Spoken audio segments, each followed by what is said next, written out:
Hello students, आइए देखते हैं इंटेक्स का अगला क्वेश्चन पाठ्यनिहित प्रश्न का। इससे पहले हमने जो है आपको कुछ क्वेश्चन बता चुके हैं। 9.6 तक कंप्लीट हो चुका है। आइए देखते हैं 9.7। 9.7 है आपका Fe2O6 3+। प्रबल अनुचुंबकीय है, जबकि Fe2O6 3- दुर्बल अनुचुंबकीय है। समझाइए।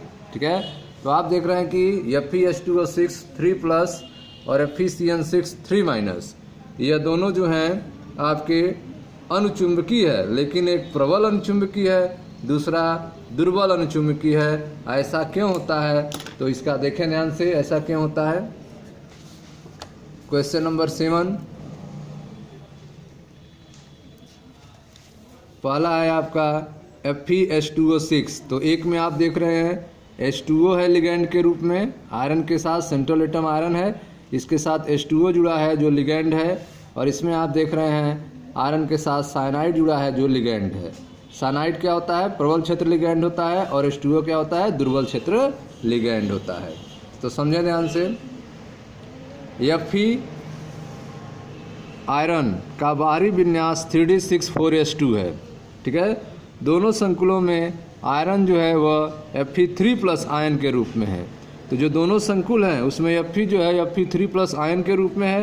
अतः Fe3+ आयन का विन्यास क्या होगा? तो 2 इलेक्ट्रॉन यहाँ से निकल जाएंगे और 1 इलेक्ट्रॉन यहाँ से।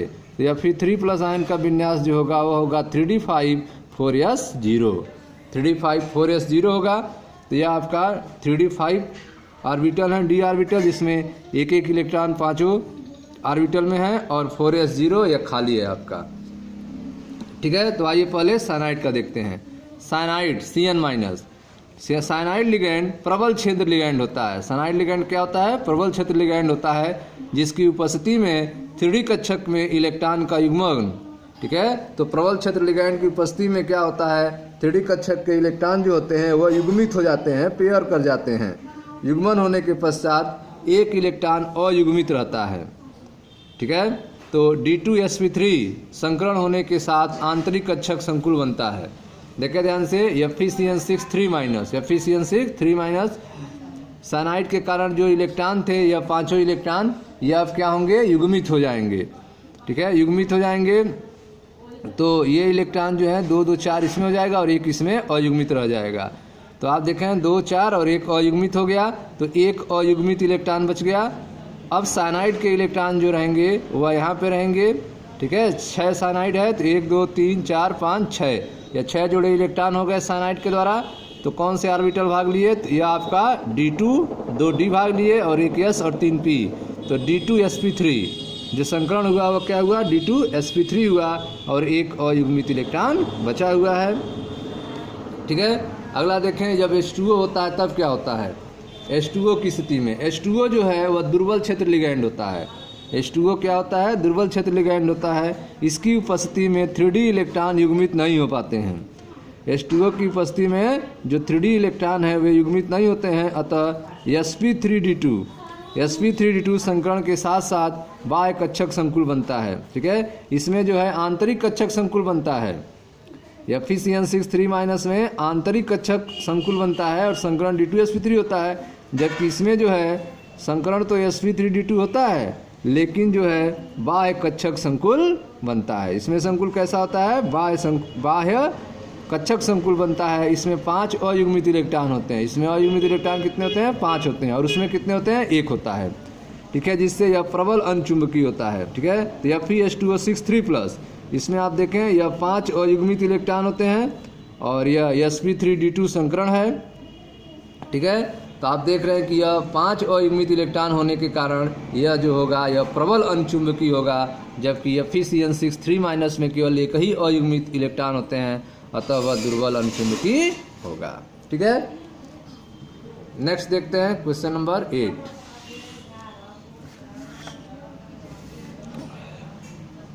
समझाइए कि CONH3 6 एक आंतरिक कक्षक संकुल है, जबकि NiNH3 2+ एक बाह्य कक्षक संकुल है। ठीक है, तो आपको बताना है कि CONH3 6 एक आंतरिक कक्षक संकुल है, जबकि NiNH3 2+ जो है एक बाह्य कक्षक संकुल है। तो देखिए ध्यान से, CONH3 3+ में कोबाल्ट जो है वह +3 ऑक्सीकरण अवस्था में है। यह जो कोबाल्ट है इसकी ऑक्सीकरण अवस्था कितनी है? +3 है, और इसका विन्यास जो होगा वह होगा 3D6। ठीक है, तो कोबाल्ट का विन्यास जो होगा वह 3D6 होता है। अमोनिया की उपस्थिति में 3D कक्षकों में इलेक्ट्रॉन युग्मित हो जाते हैं। अमोनिया की उपस्थिति में 3D कक्षक में इलेक्ट्रॉन युग्मित हो जाते हैं, और शेष दो रिक्त 3D कक्षक D2sp3 संकरण में भाग लेकर आंतरिक कक्षक संकुल बनाते हैं। ठीक है, तो आप देख रहे हैं कि CONH3 में जो कोबाल्ट है वह +3 ऑक्सीकरण अवस्था में है, और इसका इलेक्ट्रॉनिक विन्यास जो बाह्य कक्षा का होता है वह होता है 3D6। ठीक है, अमोनिया की उपस्थिति में 3D कक्षक में इलेक्ट्रॉन युग्मित हो जाते हैं। अमोनिया की उपस्थिति में 3D कक्षक के जो इलेक्ट्रॉन होते हैं वह पेयर हो जाते हैं, युग्मित हो जाते हैं। शेष दो रिक्त 3D कक्षक, ठीक है, 2 रिक्त बच जाता है, शेष 2 रिक्त 3D कक्षक D2sp3 संकरण में भाग लेकर आंतरिक कक्षक संकुल बनाता है। देखिए ध्यान से, ये आपका CONH3 3+ संकुल आयन में कोबाल्ट 3+ आयन। ठीक है, तो आप देख रहे हैं यहाँ पर ये 6 इलेक्ट्रॉन 3D6, ये 6 इलेक्ट्रॉन हो गए आपके, 4s4p खाली हैं। अब जो है यहाँ पे आप देख रहे हैं कि अमोनिया की उपस्थिति में अब जो 3D के इलेक्ट्रॉन है वे युग्मित हो जाएंगे। तो यह आपके 6 इलेक्ट्रॉन जो है युग्मित हो चुके हैं। ठीक है, तो इसमें यह समाहित हो गए 3D के इलेक्ट्रॉन। अब अमोनिया के इलेक्ट्रॉन जो है इस खाली ऑर्बिटल में आएंगे। तो यहाँ पे D के 2 ऑर्बिटल खाली हैं, S के, और P के 3 ऑर्बिटल। तो अमोनिया के इलेक्ट्रॉन जो है इन ऑर्बिटलों में आ गए, तो 2 D का यूज हुआ, एक S 3 P का, तो D2sp3 संकरण हुआ। और जो आपका कॉम्प्लेक्स है वह है आंतरिक कक्षक संकुल।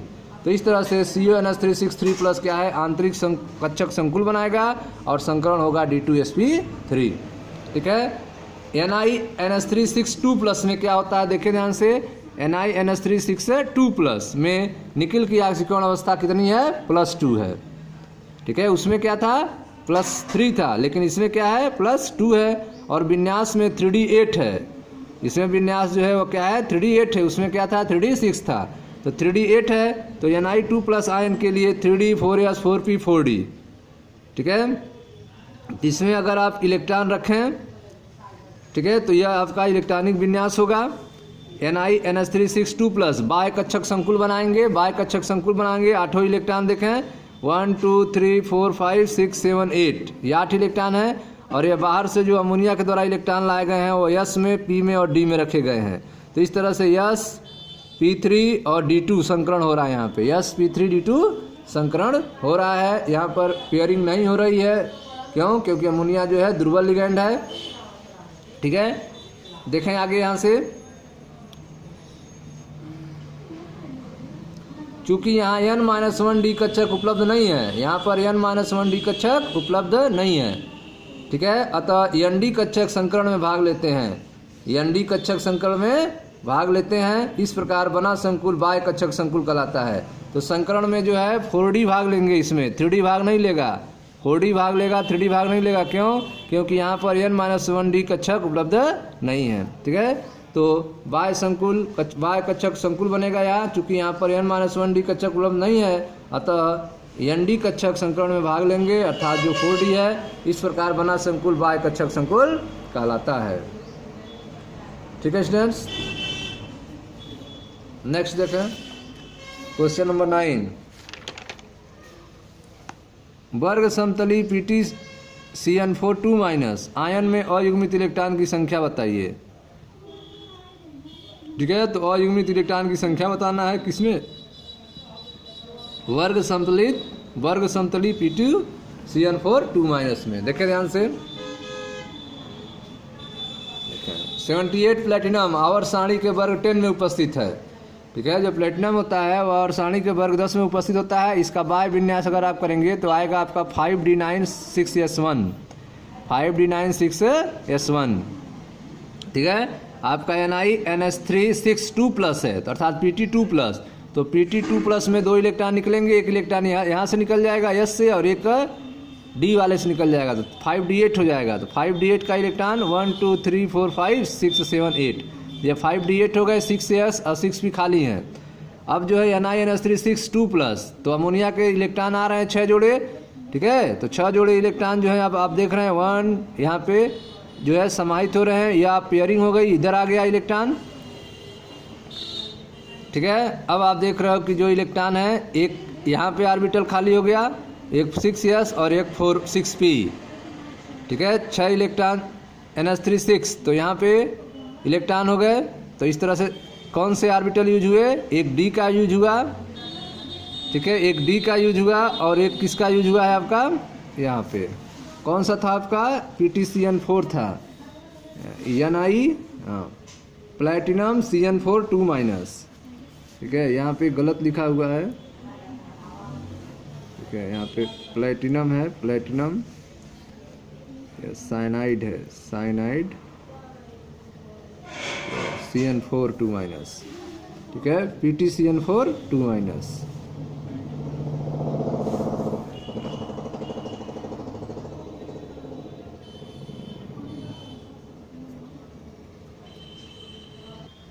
तो स्टूडेंट्स ध्यान दें, इसमें ये आपका PTCN4 2- है, तो इसमें इलेक्ट्रॉन जो है युग्मित हो जाएगा, ठीक है, जिससे यह पेयरिंग इलेक्ट्रॉन हो गया। अब साइनाइड के इलेक्ट्रॉन जो है इस D में, S में और P2 में, तो इस तरह से संकरण हो गया DsP2 संकरण, ठीक है। वर्ग समतली संरचना के लिए इस आयन में DsP2 संकरण होगा।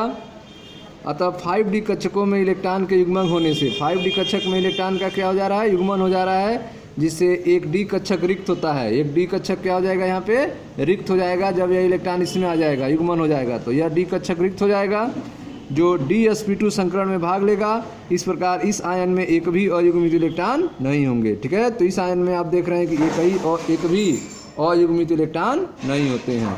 नेक्स्ट है आपका 10 नंबर, क्रिस्टल क्षेत्र सिद्धांत को प्रयुक्त करते हुए समझाइए कि कैसे hexa aqua manganese second ion में 5 अयुग्लित इलेक्ट्रॉन है, जबकि हेक्सा साइनो आयन में केवल 1 अयुग्लित इलेक्ट्रॉन है, ठीक है।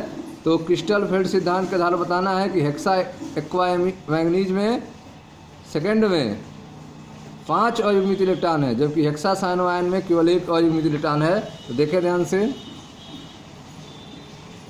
मैग्नीज सेकेंड आयन का विन्यास, मैग्नीज सेकेंड आयन का विन्यास 5D5 होगा, 3D5 होगा। मैग्नीज सेकेंड आयन का विन्यास क्या होगा, 3D5 होगा।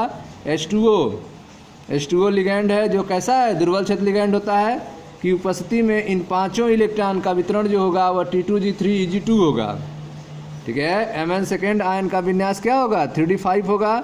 H2O लिगैंड जो है वह दुर्बल क्षेत्र लिगैंड होता है, अतः इसकी उपस्थिति में इन 5 इलेक्ट्रॉन का वितरण जो होगा वह होगा T2G3 और Eg2, अर्थात 5 इलेक्ट्रॉन अयुग्मित रहकर उच्च प्रचक्रण संकुल बनाएंगे। 5 इलेक्ट्रॉन कैसे होंगे, अयुग्मित होंगे और उच्च प्रचक्रण संकुल बनाएंगे। ध्यान दें, यहाँ पे यह आपका अपभ्रष्ट D कक्षक है जिसमें 5 इलेक्ट्रॉन हैं, अपभ्रष्ट D कक्षक जिसमें 5 इलेक्ट्रॉन है। अष्टफल की दुर्बल क्षेत्र की उपस्थिति में विपाटन हो जाएगा। अष्टफल की दुर्बल क्षेत्र की उपस्थिति में क्या हो जाएगा, स्प्लिटिंग हो जाएगा, विपाटन हो जाएगा। और आप देख रहे हैं T2G Eg, T2G में 3 इलेक्ट्रॉन आ जाएंगे, ठीक है, और Eg में 2 इलेक्ट्रॉन चले जाएंगे। यह 5 इलेक्ट्रॉन क्या होंगे, अयुग्मित होंगे, ठीक है। अब साइनाइड की उपस्थिति में क्या होगा, ध्यान दें, साइनाइड लिगैंड की उपस्थिति में, जो कि प्रबल क्षेत्र लिगैंड होता है, इन इलेक्ट्रॉनों का वितरण T2G5 है, अर्थात 2 T2G कक्षकों में अयुग्मित इलेक्ट्रॉन तथा T2G कक्षक में 1 अयुग्मित इलेक्ट्रॉन है, ठीक है। T2G कक्षक में अयुग्मित इलेक्ट्रॉन तथा T2G कक्षक में 1 अयुग्मित इलेक्ट्रॉन होगा। इस प्रकार ध्यान दें, निम्न प्रकार संकुल बनेगा। यह आपका अपभ्रष्ट D कक्षक है, प्रबल क्षेत्र लिगैंड की उपस्थिति में विपाटन हो जाएगा, जिससे इलेक्ट्रॉन जो है 2 T2G कक्षक में क्या हो जाएंगे, युग्मित हो जाएंगे, और 1 T2G कक्षक क्या हो जाएगा, अयुग्मित ही इलेक्ट्रॉन रह जाएगा। तो यह कब होगा, जब प्रबल क्षेत्र लिगैंड होगा तब। दुर्बल क्षेत्र लिगैंड में क्या थे, युग्मित नहीं हो पाए थे, 1 इलेक्ट्रॉन इसमें थे और 2 इलेक्ट्रॉन इसमें चले गए थे। लेकिन जब साइनाइड था, जो प्रबल क्षेत्र लिगैंड होता है, तो 2 D में इलेक्ट्रॉन युग्मित हो गए और 1 में 1 ही रह गए, ठीक है। तो यह हो गया आपका। अब है आपका क्वेश्चन नंबर 11। क्वेश्चन नंबर 11 ध्यान दें, इंटेक्स क्वेश्चन का। यह आपका calculate the overall complex dissociation equilibrium constant for the CuNH3 2+ ion given that beta 4 for this complex is 2.1 × 10⁻13। ठीक है, तो आपको कॉम्प्लेक्स का ठीक है डिसोसिएशन इक्विलिब्रियम कांस्टेंट निकालना है। कॉम्प्लेक्स का डिसोसिएशन इक्विलिब्रियम कांस्टेंट निकालना है। तो फार्मूला देखें ध्यान से, यह आपका फार्मूला है समग्र संकुल वियोजन साम स्थिरांक इक्वल टू 1/β4। तो 1/β4, β4 का मान यहाँ क्वेश्चन में दिया गया है 2.1 × 10⁻13। तो यह मान यहाँ रख दें 1/β4। तो 2.1 × 10⁻13 इसको आप सॉल्व करें तो आ जाएगा 4.7 × 10⁻14। 4.7 × 10⁻14। ठीक है, तो यह आपका समग्र संकुल वियोजन साम स्थिरांक का मान है। ठीक है स्टूडेंट्स, तो इस तरह से आपका इंटेक्स क्वेश्चन कंप्लीट हो गया। चैप्टर 9 के एक्सरसाइज और इंटेक्स क्वेश्चन समाप्त हो गए। थियरी आप इसका पढ़ सकते हैं, वीडियो में डाला गया है। मिलते हैं नेक्स्ट चैप्टर में। Thank you.